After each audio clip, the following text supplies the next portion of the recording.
After years of living under our HOA's iron fist, they finally crossed the line by raising my fees over having too many cars in my own driveway. What they didn't know was that I'd been quietly buying up the neighborhood properties for years, and now it was time to show Karen, our power-hungry HOA president, who really owned this community. But would she accept defeat? Gracefully when I revealed my secret. Welcome to my channel. Please subscribe if you want more Karen and HOA stories. I never wanted trouble with our HOA.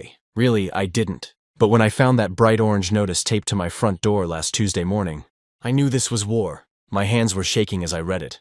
Immediate HOA fee increase, $500 monthly. Violation, excessive vehicles on property, 3 cars. That's what this was about. My work truck that I need for my construction business, my wife's SUV for her hospital shifts, and the used Honda we'd bought for our daughter's 16th birthday last month. 3 perfectly normal cars in our own driveway. I watched through my kitchen window as Karen Mitchell, our HOA president, did her morning inspection walk with her little pink clipboard and measuring tape. She stopped at my driveway, pulled out her phone, and started taking pictures. Again. This was the 3rd time this week. "Honey, she's out there again," my wife Sarah called from the living room. "Maybe we should just park the Honda in the garage?" "No," I said firmly, pouring my coffee. "We're not hiding our daughter's car like we're doing something wrong. The garage is full of Sarah's medical supplies and my work equipment. Exactly like we explained at the last HOA meeting." That meeting, I couldn't stop thinking about how Karen had smirked when I tried to explain our situation. "Rules are rules, Mr. Thompson," she'd said, not even looking up from her phone. "Maybe if you can't afford proper garage storage, this neighborhood isn't for you." What Karen didn't know, what none of them knew, was that I'd been quietly buying up properties in our development for the past 5 years through my real estate investment company. Every time a house went up for sale, I made sure to use different LLC names for the purchases. It started as a smart investment strategy, but now it had become something more. I walked outside to get the mail, purposely taking my time. Karen pretended to inspect Mrs. Johnson's rose bushes, while watching me from the corner of her eye. Poor Mrs. Johnson had been fined last month for having roses that were too vibrant and disrupting neighborhood color harmony. My phone buzzed, a text from my lawyer. "Property closing complete. You now own 67% of the development." I smiled, tucking the phone away as Karen power walked toward me, her clipboard clutched to her chest. "Mr. Thompson," she called out, her voice sickly sweet. "I trust you received our notice about the vehicle violation?" "I did, Karen, and I have some questions about the legal basis for this fee increase." I kept my voice calm and professional. She waved her hand dismissively. "The board has full authority to implement fees as needed. Perhaps if you attended more meetings, you'd understand how these things work." Her smile didn't reach her eyes. Little did she know, I'd attended every single meeting for the past 5 years through proxy representatives who owned the other houses. I'd sat back and documented every one of Karen's selective enforcements, every questionable fee, every abuse of power. As she turned to leave, her designer heels clicking on the sidewalk, she called over her shoulder, "Oh, and the board is calling an emergency meeting tonight, 7 p.m. sharp. We'll be discussing additional measures about problem properties." I watched her walk away, then pulled out my phone again to text my lawyer. "Time to prepare those documents we discussed. Karen's making her move tonight." My daughter's car pulled into the driveway just then, and I saw Karen stop to take more photos. My blood boiled, but I kept my cool. Tonight would change everything in this neighborhood. But first, I had some calls to make. I went inside and spread out the property maps on my desk, each lot carefully highlighted and coded. 5 years of careful planning, of building evidence, of watching Karen's reign of HOA terror grow worse. Tonight, she would learn that her biggest mistake wasn't just targeting my family. It was underestimating exactly who she was dealing with. My phone rang. It was Mrs. Johnson from across the street, crying about another violation notice. As I listened to her story, I glanced at the framed photo on my wall, my father standing proud in front of his first house, before an HOA's harassment had forced him to sell at a loss 20 years ago. Dad had taught me to play the long game, to fight smart instead of angry. I looked at my watch, 6 hours until the meeting. Karen wanted to play hardball over a few cars in a driveway? She had no idea what was coming. I walked into the community center's meeting room and immediately felt the tension. Every seat was filled, with neighbors I'd known for years sitting shoulder to shoulder, whispering among themselves. Karen had really outdone herself this time. She'd even hired a professional photographer to take pictures of my driveway from different angles, making 3 normal-sized cars look like some kind of illegal parking lot. "Let's begin," Karen announced, tapping her sparkly pink gavel on the podium. She'd called this emergency meeting on a Tuesday evening, knowing full well that most working families would struggle to attend. But I'd made sure to be there, sitting quietly in the back row, watching her put on her usual show. As you can see from these professional photographs, she began, clicking through her PowerPoint presentation. Mr. Thompson's property has become a used car lot. A few gasps came from her loyal followers in the front row, the same ones whose Christmas decorations stayed up until March without any fines. I glanced around the room, noting how Mrs. Rodriguez, my elderly neighbor, rolled her eyes. She'd been fined last month for having her grandson's car in her driveway while he helped repair her roof. Mr. Chen, the high school science teacher, was furiously taking notes. He'd received a violation notice for parking his car slightly over his own driveway line during the last snowstorm. Karen clicked to the next slide, showing a zoomed-in photo of my daughter's car. This vehicle here has been parked in the same spot for over 48 hours. She failed to mention it was because my daughter was home from college for the weekend. The meeting dragged on as Karen presented her evidence. Charts showing supposed property value decreases, complaints from anonymous neighbors, probably her friends, and even weather reports suggesting my cars were creating excess snowdrifts on the street. Furthermore, she continued, pulling out a thick binder, I've documented every instance of vehicles entering and leaving Mr. Thompson's property over the past 3 months. My eyebrows shot up. She'd been tracking my family's movements. Several neighbors shifted uncomfortably in their seats. That's when Sarah Jenkins, my next-door neighbor, stood up. Karen, isn't this a bit excessive? They're just regular cars in a regular driveway. Karen's face reddened as she snapped, You're out of order! You haven't been recognized by the chair. I watched as Karen's husband, Bob, started handing out copies of a new proposed bylaw, one that would limit each household to 2 vehicles and require garage parking only. The absurdity of it all almost made me laugh. Almost. We'll now vote on the new vehicle restrictions and fee increase, Karen declared, not even bothering to allow discussion. All in favor? That was my cue. I stood up slowly, straightening my tie. Point of order, Madam President. Karen's eyes narrowed as she looked at me over her reading glasses. You're not recognized, Mr. Thompson. Actually, I said, pulling out my own folder. According to HOA Bylaw Section 7.3, any property owner may raise a point of order regarding voting procedures. The room fell silent. I could see Karen's perfectly manicured nails gripping the podium tighter. Before we vote, I believe it's important to review the HOA's current property ownership structure. I started walking toward the front of the room, my shoes clicking on the linoleum floor. You see, over the past 5 years, Sunrise Properties has been acquiring homes in this development. Karen's face started to lose its color as I pulled out a large property map. And as CEO of Sunrise Properties, I thought it might interest everyone to know exactly who owns the majority of this HOA. I paused, making eye contact with each board member. But perhaps we should discuss that after we review these questionable surveillance activities you've been conducting. The room erupted in murmurs. Through my peripheral vision, I could see phones coming out, neighbors recording every moment. Karen's hand trembled as she reached for her water bottle, knocking over her precious gavel in the process. And that's when Bob rushed to the podium, whispering something in Karen's ear. Her eyes widened as she finally realized who she'd been messing with all these years. The meeting room fell silent as I stood up. My heart was pounding, but my voice remained steady. Karen's smug smile started to fade as I pulled out my leather briefcase. Before we vote on these new fees, I said, I have something important to share with everyone. I clicked open my briefcase and removed a thick stack of property deeds, laying them one by one on the table. Each paper represented another piece of my secret plan coming together.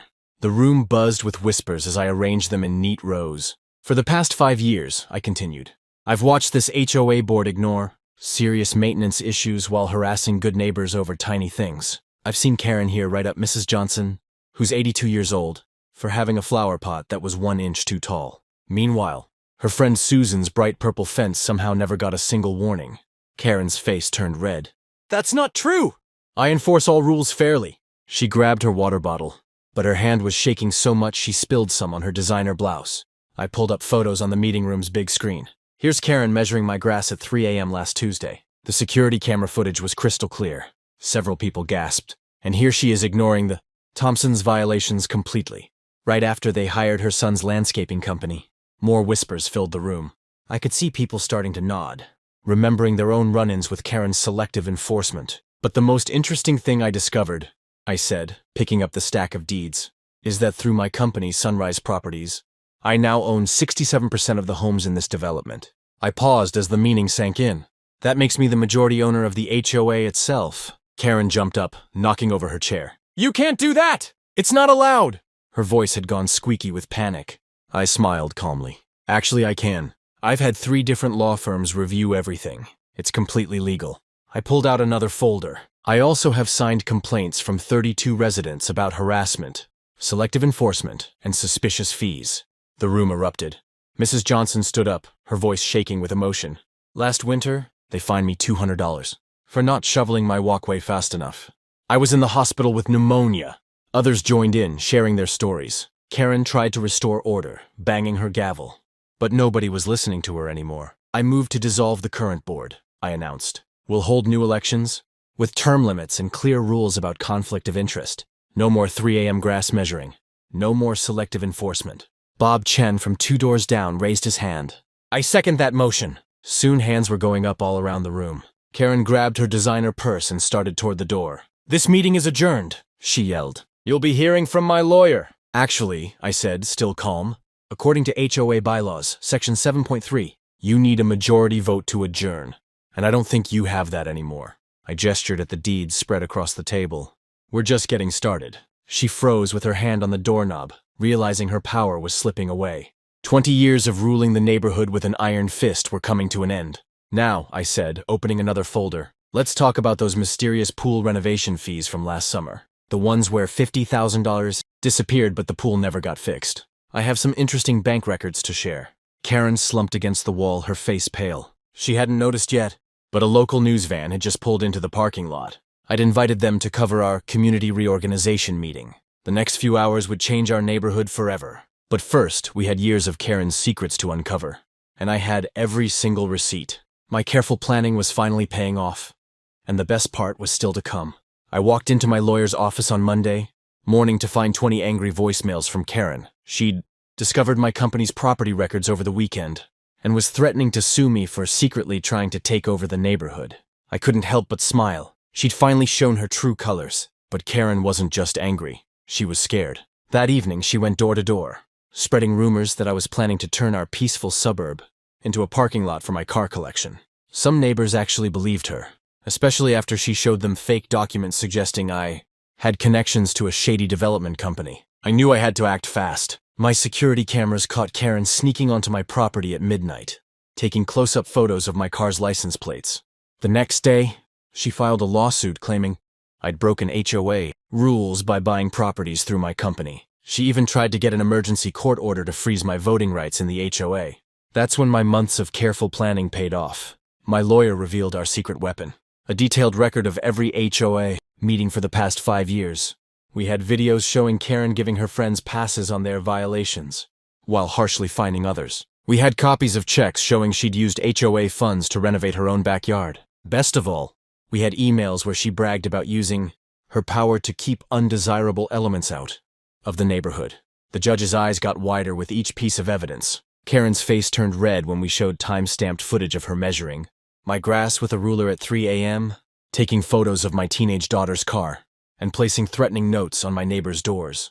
Her lawyer started sweating when we presented proof that she'd changed HOA records to hide her friends' unpaid dues. But the real shock came when 3 former board members stepped forward. They testified about how Karen had bullied them into approving unfair rules, admitted to targeting specific homeowners she didn't like, and even bragged about using HOA fines to fund her yearly trips to Hawaii. The courtroom got really quiet when we showed Karen's social media posts, mocking elderly residents who couldn't pay their HOA fees.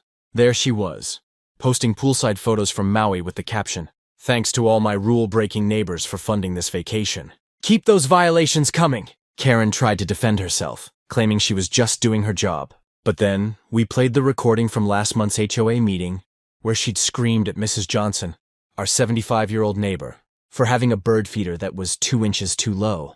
That's when Karen finally lost it. She jumped up from her seat, pointing her finger at me. "He's trying to destroy our perfect neighborhood," she shouted. "Do you know what kind of people will move in if we don't have strict rules? He probably wants to turn this into one of those communities where people can park wherever they want." The judge had heard enough. He not only dismissed Karen's lawsuit, but ordered a full audit of the HOA's finances. As we left the courthouse, my phone started buzzing with texts from neighbors. They'd all received a mass email from Karen announcing her immediate resignation from the board, claiming she was being forced out by big money interests. I watched her storm to her car, already typing furiously on her phone. I knew this wasn't over.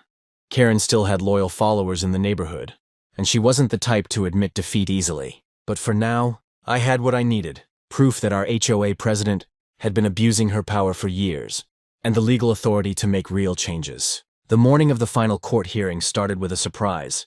Karen had sent an army of news vans to my house. She thought public pressure would make me back down, but she'd just given me the perfect stage.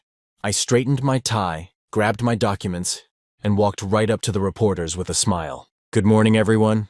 I'm James Thompson, and I'd love to show you something interesting about our HOA's financial records." I pulled out the color-coded spreadsheets my accountant had prepared, showing years of suspicious fees that always seemed to end up in projects that benefited Karen's closest friends. The reporter's eyes lit up as I explained how Karen had charged single parents higher violation fees than her golf buddies. One reporter gasped when I showed security footage of Karen measuring my grass at 3 a.m., while her own yard violated every rule in the book. Inside the courthouse, Karen sat with her expensive lawyer, wearing her signature fake pearl necklace and a smug smile. That smile vanished when our lawyer started presenting evidence. We showed photos of Karen's own house breaking rules. Her bright purple mailbox, her overgrown garden, and her son's 4 cars parked on the street. The judge leaned forward when we revealed Karen's secret Facebook group where she bragged about targeting certain families. "Let's see how long the Thompsons last with these new fees," she'd written. "Maybe they'll finally move and sell to someone more suitable." Karen jumped up to object, but stopped cold when we played the recording from last week's pool party. Her voice rang clear through the courtroom. "Of course I make up violations. How else can we keep control of who lives here?" The judge's gavel came down hard. Not only was Karen removed from the HOA board, but she had to pay back every unfair fee she'd collected. The look on her face when she heard the total, $147,892, was better than any revenge I could have planned. I used my majority ownership to create a new HOA board with a difference. We elected 5 residents from different parts of the neighborhood, including Mrs. Rodriguez, who Karen had tried to fine for cooking ethnic food, and Mr. Chen, whose beautiful garden Karen called too exotic. The changes came fast. Kids could now play basketball in their driveways. Gardens could grow vegetables, not just flowers. And yes, families could park more than 2 cars as long as they fit in their own space. 3 weeks later, I watched through my window as Karen's moving truck pulled up. She'd sent a final letter to everyone, claiming she was moving to a better neighborhood with higher standards. Nobody missed how her new HOA's parking ticket was stuck to her windshield as she drove away. My daughter parked her car in our driveway that evening, right next to my work truck and my wife's SUV. I put up a small sign we'd all voted on. "Welcome to Thompson. Hills, where good neighbors make good neighborhoods." The next morning, I got an unexpected call. A TV producer had seen the news coverage and wanted to make a documentary about how we'd transformed our HOA. As I looked out at kids playing freely in their yards and neighbors chatting over garden fences, I smiled thinking about Karen, watching it from her new house with its 1-car garage rule. The best part? Our property values went up 15% in the first month after Karen left. Turns out people really do prefer living in a neighborhood where they're treated with respect instead of ruled by fear. Some of Karen's old friends stopped by to apologize, admitting they'd just been scared of becoming her next target. We still have an HOA, but now it protects the neighborhood instead of policing it. Every month, we use the fees for things that actually matter. Improving the playground, fixing the pool, helping elderly residents maintain their homes. We even started a community garden in the spot where Karen used to take her yard violation photos. As I file away the last of the court documents, my phone buzzes with a text. It's from Karen's new neighborhood watch group. They're asking for advice about dealing with their own power-hungry HOA president. I lean back in my chair, thinking about how sometimes the best revenge isn't revenge at all. It's showing others how to stand up for themselves.